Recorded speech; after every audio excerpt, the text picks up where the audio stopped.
Hi viewers, welcome to our channel. ప్రస్తుతం మనతో పాటు దామో బాలాజీ గారు సీనియర్ జర్నలిస్ట్ ఉన్నారు. వారితో ఒకసారి మాట్లాడదాం. సార్ నమస్కారం సార్. నమస్తే. సార్, టీడీపీకి బిగ్ షాక్ అయితే తగిలింది సార్.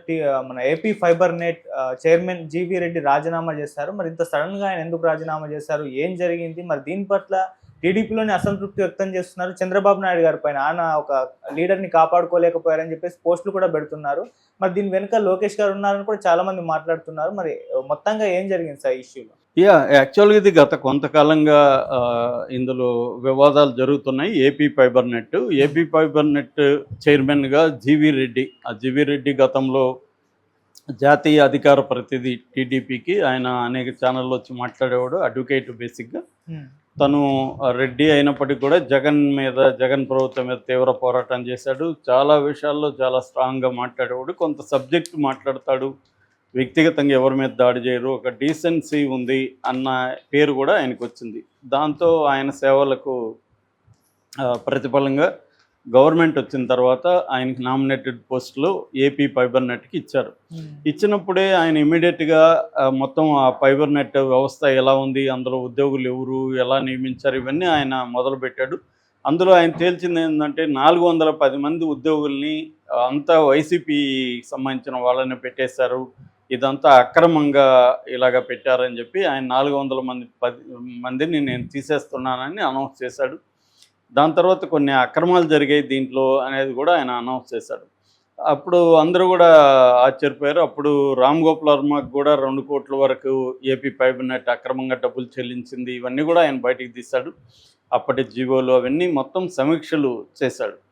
దాంతో ఏపీ ఫైబర్ నెట్ మీద ఒక కుంభకోణం లాగా అది స్కాము, ఒక కేసు పెడతారు, ఈయన చాలా ధైర్యంగా ఇవన్నీ బయటికి తీశారని మంచి పేరు వచ్చింది. ఎందుకంటే ఇప్పుడు మన నామినేటెడ్ పోస్టులు అనేక మంది ఇచ్చినా కూడా జీవీ రెడ్డికి మంచి పేరు వచ్చింది.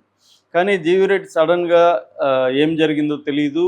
నిన్న వ్యక్తిగత కారణాల వల్ల నేను రాజీనామా చేస్తున్నాను, తెలుగుదేశం బాగుండాలి, తర్వాత నేను తెలుగుదేశం ప్రాథమిక సభ్యత్వానికి నా పోస్టు జాతీయ అధికార పక్షం ప్రతినిధిగా ఉన్నాను, జాతీయ అధికార ప్రతినిధిగా, దానికి కూడా రిజైన్ చేస్తున్నాను, అసలు ప్రాథమిక సభ్యత్వానికే తెలుగుదేశానికి రిజైన్ చేస్తున్నాను, అట్లాగే ఈ చైర్మన్గా రిజైన్ చేస్తున్నాను. ఇక మీదట నేను ఏ పార్టీలో కూడా చేరను, నేను నా న్యాయవాద వృత్తిని కంటిన్యూ చేసుకుంటానని అందులో రాశాడు.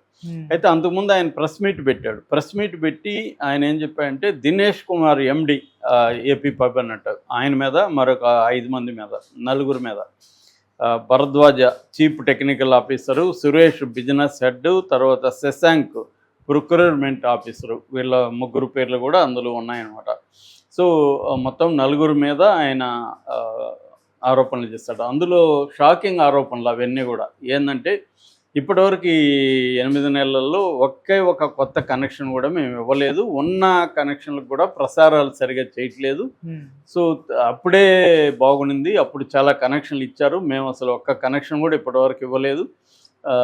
తర్వాత మాకు ఇటు కేబుల్ ఆపరేటర్ల నుంచి, కన్జ్యూమర్స్ నుంచి విపరీతంగా కంప్లైంట్లు వస్తున్నాయి, సరిగ్గా వ్యవహారం లేదు. రెండోది, నేను ఈ 410 మందిని తీసేయమంటే ఎండి కానీ వీళ్ళు ఎవరు కూడా దాన్ని కేర్ చేయలేదు. వాళ్ళ దగ్గర డబ్బులు తీసుకొని, వీళ్ళు ఆ 410 మంది ఎంప్లాయీస్ దగ్గర డబ్బులు తీసుకొని వాళ్ళనే కంటిన్యూ చేస్తున్నారు.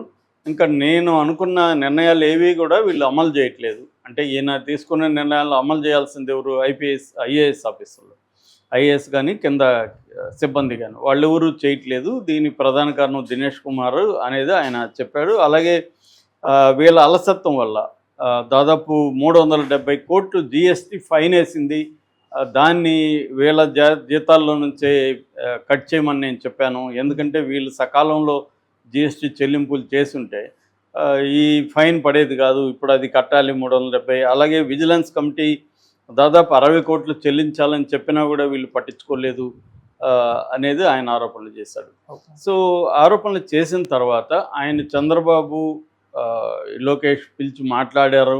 నువ్వు ఇలాగ పబ్లిక్గా మీటింగ్ పెట్టడం కరెక్ట్ కాదు అని చెప్పారు. ఈ లోపల ఐఏఎస్ ఆఫీసర్లు కూడా ఇతని మీద చంద్రబాబు కంప్లైంట్ ఇచ్చారు, బహిరంగ కూడా విమర్శించారు. ఇటు ఇదంతా ఐఏఎస్లది తప్పన్నట్టుగా తను మాట్లాడుతున్నాడు, ఇది కరెక్ట్ కాదు అని. సో జనరల్గా అయితే ఇలాంటివి జరిగినప్పుడు అంటే ఒక చైర్మన్ ఏమో రాజకీయ పోస్ట్ అది, వీళ్ళేమో ఐఏఎస్, వీళ్ళంతా కూడా చదువుకొని ఎగ్జామ్స్ పాస్ అయ్యి వచ్చిన వాళ్ళు. ఫైనల్గా రాజకీయ నాయకుల కంట్రోల్లోనే ఐఏఎస్లు ఉండాలి ఎక్కడైనా. ఇప్పుడు చంద్రబాబు చెప్పినట్టు సిఎస్ వినాలా, సిఎస్ చెప్పినట్టు చంద్రబాబు వినాలా? అట్లాగే మంత్రి దగ్గర ప్రిన్సిపల్ సెక్రటరీ చెప్పినట్టు మంత్రి అంటాడా, ఫైనల్ నిర్ణయం మంత్రిదా? వీళ్ళు చెప్పే అభిప్రాయం, చెప్పే స్వేచ్ఛ వీళ్ళకి ఉండాలి ఖచ్చితంగా. ఏదైనా ఒక నిర్ణయం తీసుకున్నప్పుడు వీళ్ళు చెబుతారు. మనకి ఆయన ప్రసాద్ అనే మాజీ ఐఏఎస్ ఆఫీసర్ రాసిన పుస్తకం కావచ్చు, ఇంకొంతమంది రాసిన పుస్తకాలు కావచ్చు, చదివినప్పుడు కూడా మేము చాలాసార్లు అది వద్దని చెప్పినాం ఆ ప్రాజెక్టు, అయినా వాళ్ళు చేశారు, దానివల్ల నష్టం జరిగితే నష్టం అని రాశారు. లేదు మేము చెప్పినా కూడా ఆయన ధైర్యంగా చేశాడు, అది లాభమే జరిగిందని కూడా చాలా చోట్ల రాశారు. లాభమా నష్టం అనేది పక్కన పెడితే అంతిమ నిర్ణయం అనేది ఎవరు తీసుకోవాలి? డెసిషన్ మేకింగ్ ఎవరిది అంటే పొలిటికల్ పవర్దే డెసిషన్ మేకింగ్ ఎప్పుడైనా. అంతేగాని సివిల్ సర్వెంట్స్ చెప్పినట్టు నడిచేట్టు ఉంటే ఎన్నికలు ఎందుకు, ప్రజాప్రతినిధులు ఎందుకు, వాళ్ళతోనే పరిపాలన జరగచ్చు కదా. సో డెమోక్రసీలు ఏంటంటే ప్రజలకి డైరెక్ట్గా బాధ్యత వహించే వాళ్ళు నిర్ణయాలు తీసుకోవాలి. ఎందుకంటే ఆ నిర్ణయాల వల్ల ప్రజల్లో ఏ మార్పులు జరిగిన వాళ్ళ లైఫ్ ఎఫెక్ట్ అవుతుంది, వీళ్ళకి ఎఫెక్ట్ అవ్వదు. మంచి నిర్ణయం తీసుకున్న, చెడ్డ నిర్ణయం తీసుకున్న ఒక ఐఏఎస్ ఆఫీసర్కి పెద్ద ఎఫెక్ట్ అవ్వదు. మహా అంటే ఏమన్నా ట్రాన్స్ఫర్లు జరుగుతాయి, ఏదైనా అవినీతులు ఉంటే మాత్రం కేసులు వస్తాయి. నిర్ణయాల వల్ల వాళ్ళ జీవితాల్లో ఏం పెద్ద మార్పు రాదు. కానీ వీళ్ళ తీసుకునే నిర్ణయాలు రాంగ్ అయితే రేపొద్దున మళ్ళీ గెలవరు వీళ్ళు. సో అందుకని వీళ్ళు కొంత, రెండోది ఏంటంటే ప్రజలకు దగ్గరగా ఉంటారు, ప్రజలు ఏం కోరుకుంటున్నారో వీళ్ళకి బాగా తెలుస్తుంది అని ఈ ఒక సిస్టమ్ మనకి పెట్టారు. ఈ సిస్టంలో ఇప్పుడు ఈయన చెప్పినట్టు ఒక ఐఏఎస్ ఆఫీసరు వీళ్ళు వినకపోతే ఇంకా ఆయన ఏం చేస్తాడు?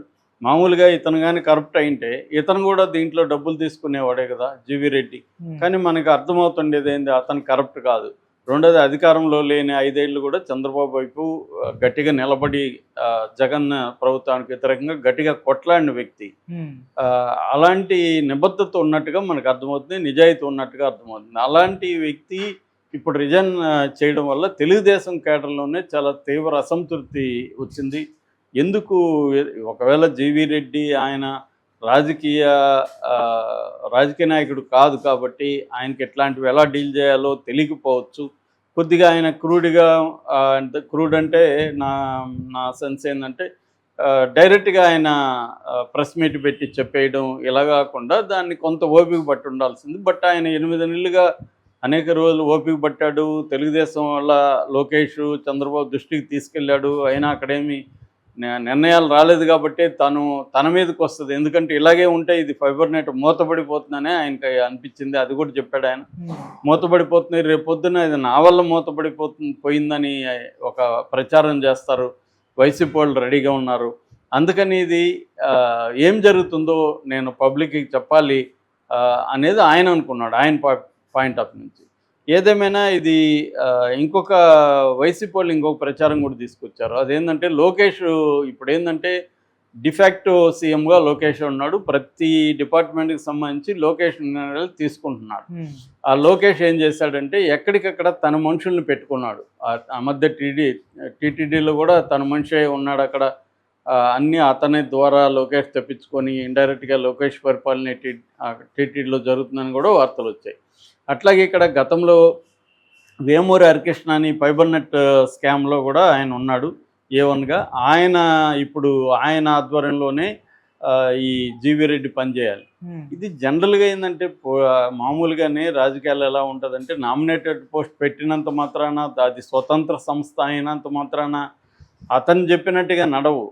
రాజకీయాలు అనేవి పవర్ వచ్చినాక మారిపోతాయి. పవర్ రాకముందు మనకి చాలా ఇంపార్టెన్స్ ఉండొచ్చు, పవర్ వచ్చినాక డైనమిక్స్ మారిపోతాయి. అందువల్ల ప్రతి డిపార్ట్మెంట్లో కూడా ఎవరి మాట వినాలనే దగ్గర ఆ హెడ్ మాటే వినాలనేది ఏం లేదు అక్కడ.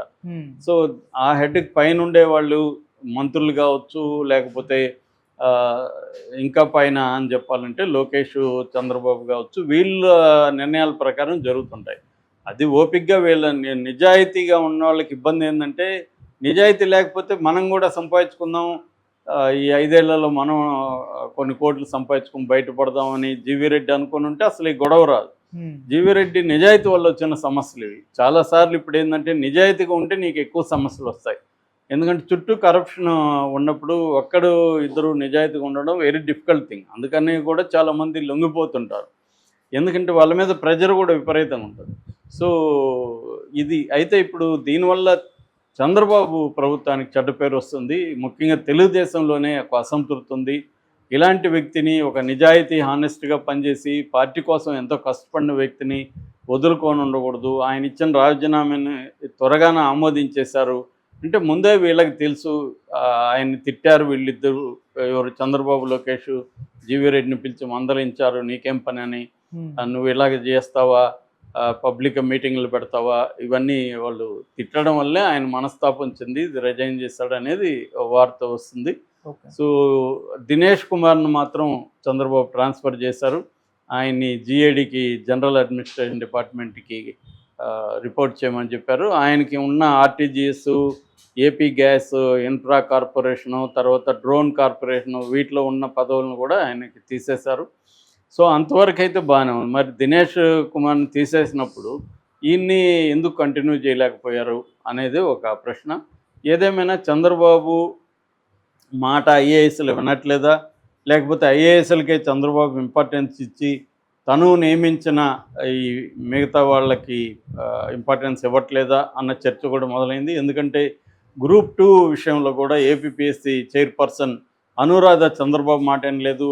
అందులో రోస్టర్ విధానంలో కొన్ని తప్పులు జరిగాయి, అందుకని వాయిదా వేయాలి అని చంద్రబాబు చెప్పినా కూడా అనురాధ వినకుండా ఎగ్జామ్ కండక్ట్ చేసింది అనేది విమర్శలు వస్తున్నాయి.